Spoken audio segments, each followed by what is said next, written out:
Some vanishings are so perfect, they become legend. This is Chronicles of the Obscure. December 1st, 1948. Somerton Beach, Adelaide, Australia. A local fisherman is taking an evening stroll when he spots a man in a pristine suit and tie, reclining against the sea wall. He looks like he's just taking a rest, maybe sleeping off a long day.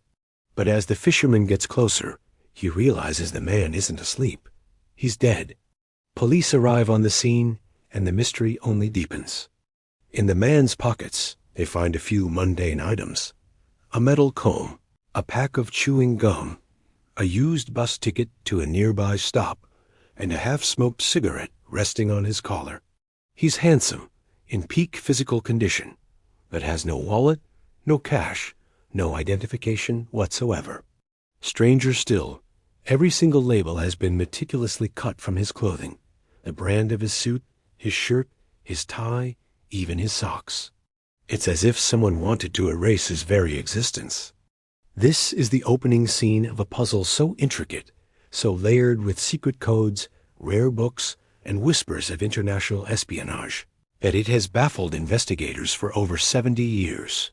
He is known to history simply as the Somerton Man, and his final, cryptic message was just 2 words, written in a language almost no one in post-war Australia could understand. Tamam Shud. It's Persian. It means it is ended. Let's step into the evidence locker and catalog the sheer physical absurdity of this case.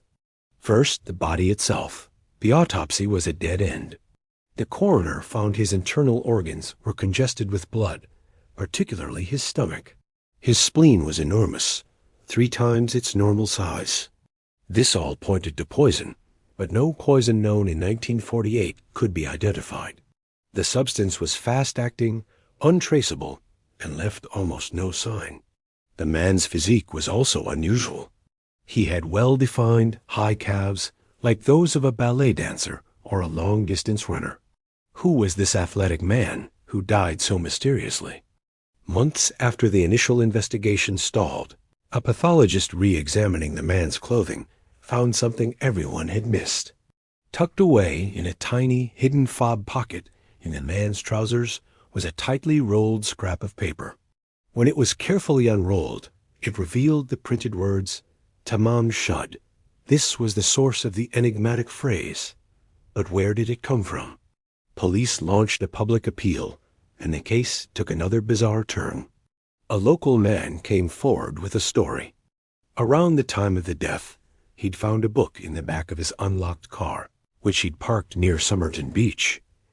He hadn't thought much of it and tossed it in his glove compartment. After seeing the appeal, he checked the book. It was a rare 1941 edition of a collection of poems called The Rubaiyat of Omar Khayyam.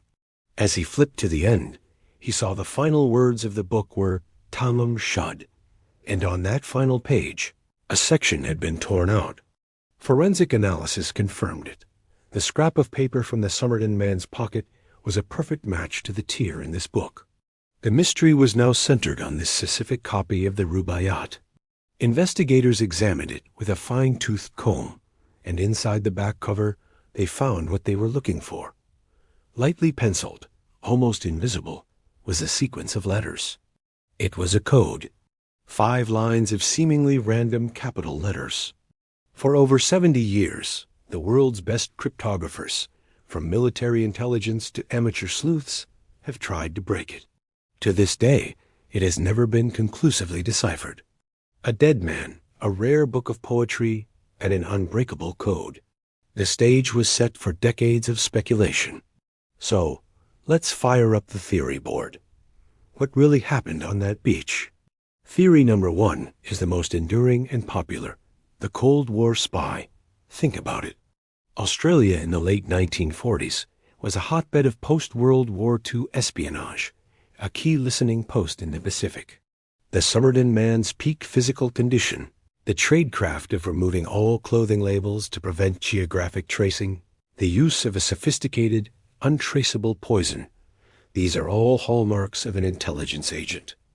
And then there's the code. Was he a Soviet agent who had been compromised? Was he supposed to meet a contact who either didn't show up or turned on him?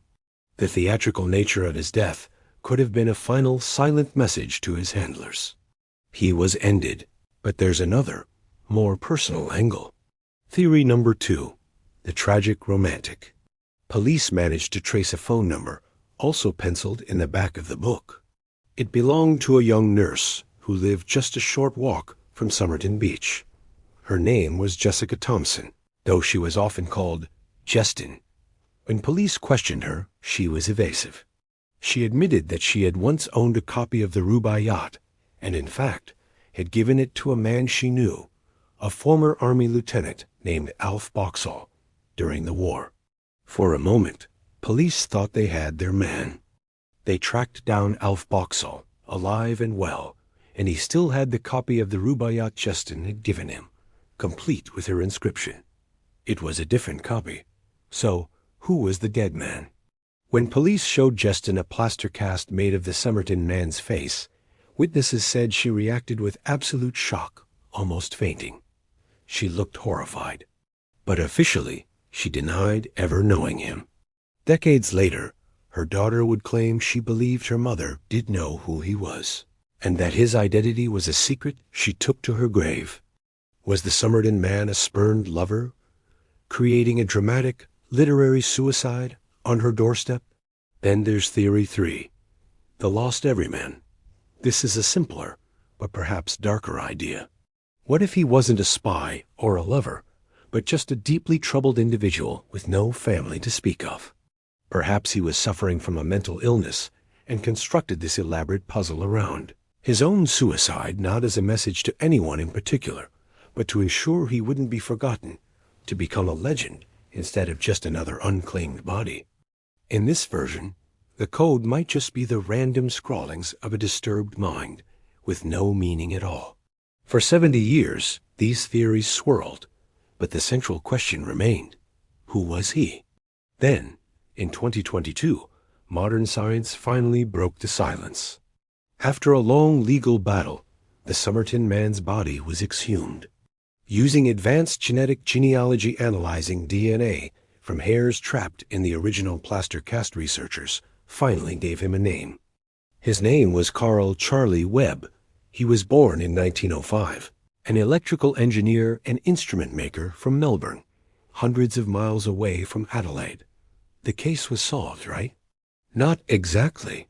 The breakthrough was monumental, but it felt strangely incomplete. It gave the man a name, but it didn't give him a story. It just raised a whole new set of questions. Why was Carl Webb, an electrical engineer from Melbourne, on a beach in Adelaide using a false name? Why did he have no identification? Why were his clothing labels cut out? And what on earth does that code mean? The mystery didn't end. It just evolved. It transformed from who is he to the even more haunting question: what happened to Carl Webb? The legacy of the Somerton man is that of the ultimate locked room mystery, but played out on a public beach in plain sight. It proves that even when you finally put a name to a face, a story can retain its power to haunt and intrigue us if its central cipher, the why, remains unsolved. The code is still out there, an open challenge to a new generation of cryptographers. The identification of Carl Webb hasn't closed the book on this case. It's simply turned the page to a new chapter. The Tamam Shud case is more than a simple whodunit. It's a literary mystery, a cryptographic puzzle, and a profound human tragedy, all wrapped in the moody aesthetic of a post-war noir film.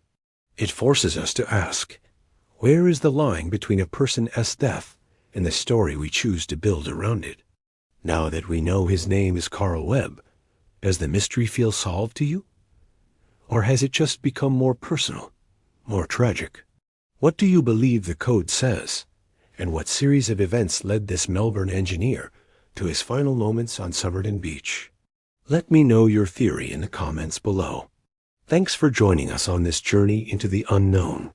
If you're fascinated by mysteries that history can't quite solve, make sure to subscribe to Chronicles of the Obscure.